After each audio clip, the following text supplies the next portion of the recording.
Good morning, everyone. This is Cindy,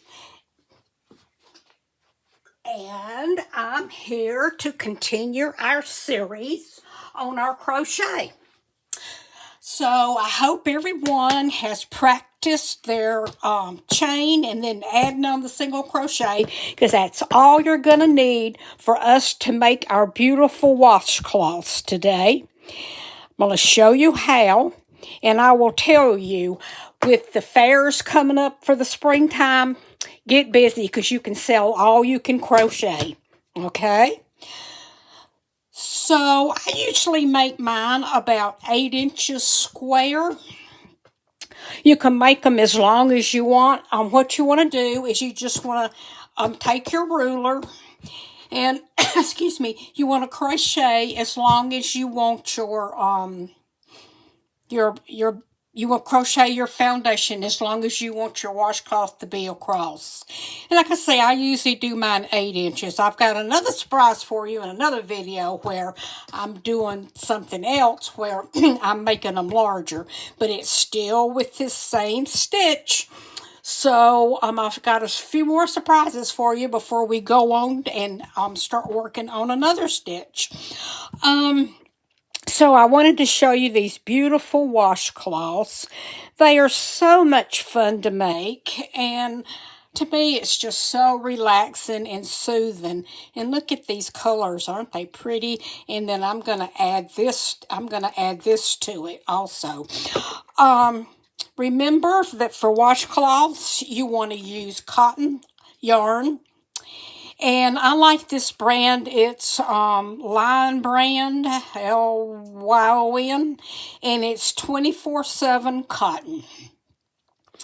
And it makes up really pretty, and you can get, let's see, there is 186 yards on here.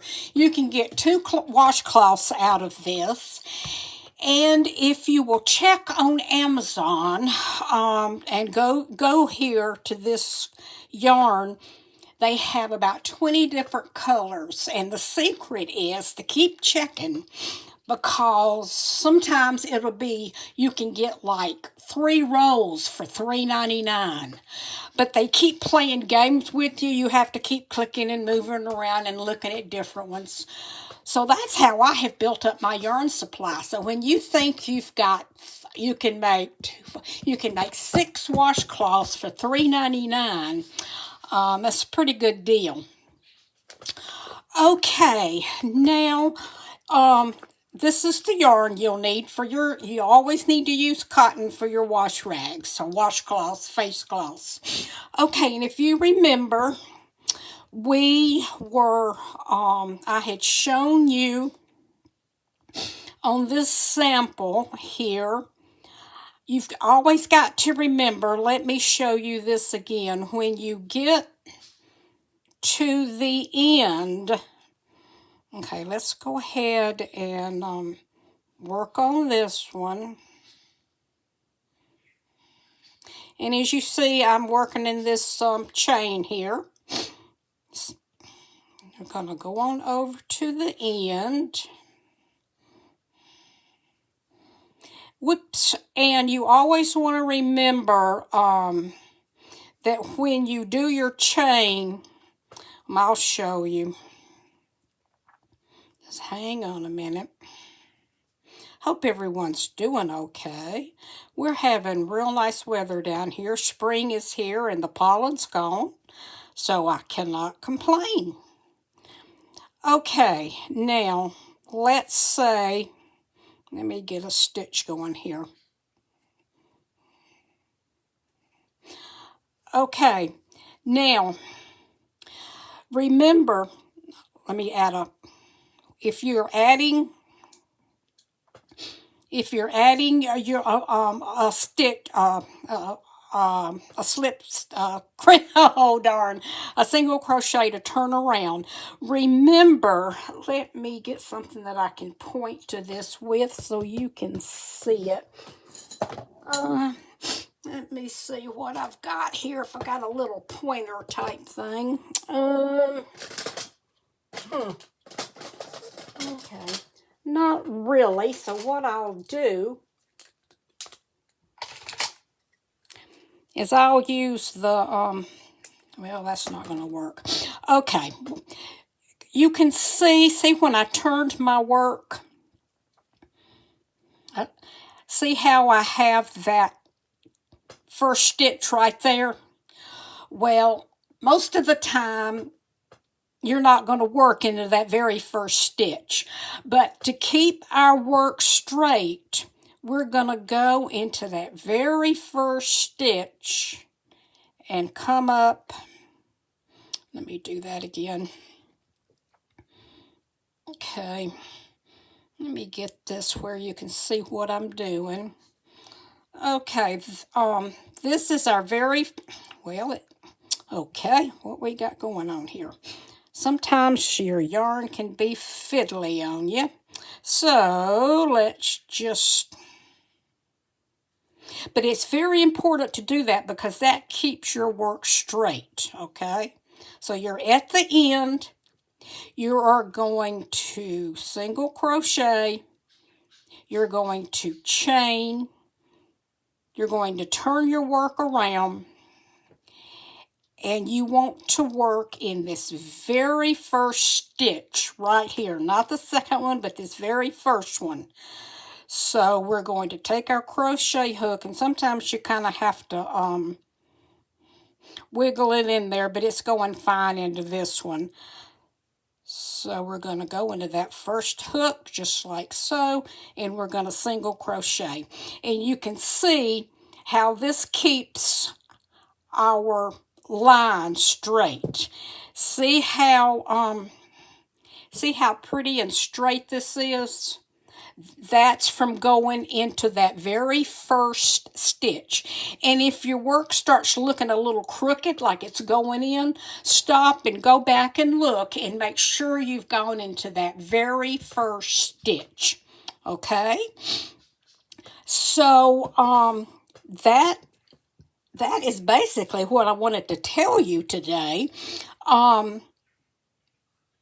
Here again, you're going to do the chain stitch right here, and you're going to chain as many chains as you want your washcloth to be.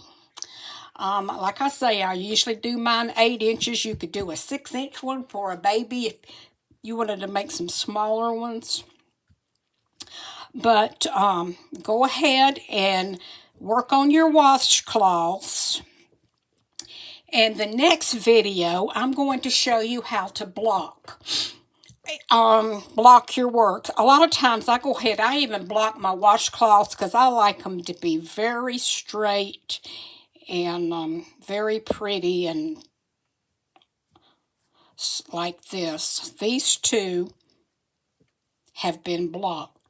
And there is nothing to it. It's very easy to block. So I'll give you some time to work on your washcloths. Now don't get stressed. I will tell you that cotton yarn is a little more fiddly to work with than your polyester, okay? So get you some yarn. If I were you, I'd go and either go to Amazon, or I believe I'm thinking Joann's has this. I would order me 3 colors, maybe, contrasting colors, so you can make you a pretty little set of washcloths, and you'll be on your way. You can start your Christmas, you can do the fairs, you can do charity, you can just do it for yourself. Wonderful. Now, I do have one other kind of washcloth that I want to show you. I'm not going to show it to you today because it is a lot more fiddly to work with than this cotton. This cotton.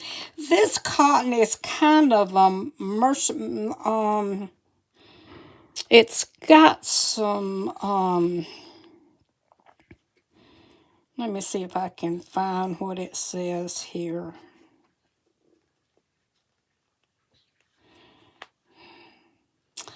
No, but it flows nicely on your crochet hook.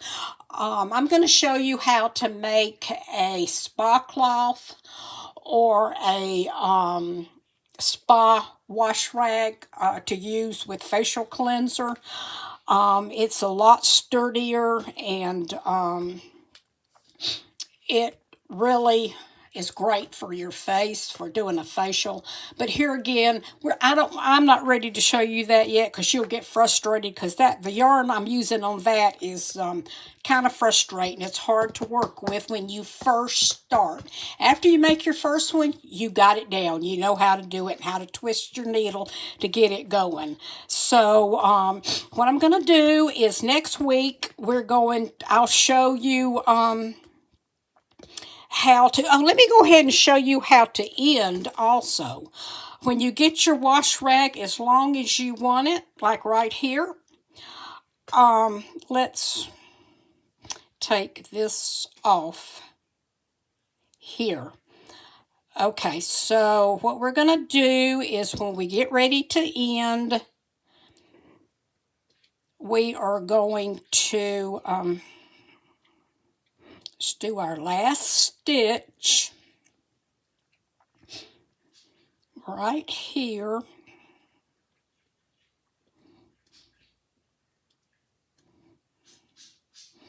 Okay, now we're going to pretend like this is our last stitch, okay? So we're going to, well, if I can get it together here, let's do it this way. This may be, okay, here comes up our last stitch. Let's pretend like this is a finished wash rag, okay? So here we go. We've got our 2 loops. We're going to pull through, and we're going to cut our yarn. We're going to pull it through that loop right there. You see what I'm doing? And you're just going to pull it. Pull it through that loop and pull. And there you have finished off your wash rag. Now at this point, I'll show you how. When we get through next week, we'll go ahead and yarn off and take them off the hook, and I'll show you what to do with the leftover yarn, and I will also show you. I did a little border around these, so I will show you that also. So I tell you what, when you get your wash rag made for next week, don't take it off your hook. Leave it just like it is, and I'll show you how to do the little border that I did on these, okay? And then I'm going to show you how to take them off your needle, and I'm going to show you how to block them, okay? So next week, we're still going to be learning a lot, so I want you to go ahead and get you some wash rags and get at least one made, and save it on your hook. All you have to do, see, if you're going to do 3 different colors, when you get to the end, just pull your loop up a little bit and then lay that washcloth and that yarn aside, and I will show you how to finish them up, and then you can start another one, okay? Okay, well, have fun, and I will see you next week, and have a wonderful week. Bye-bye.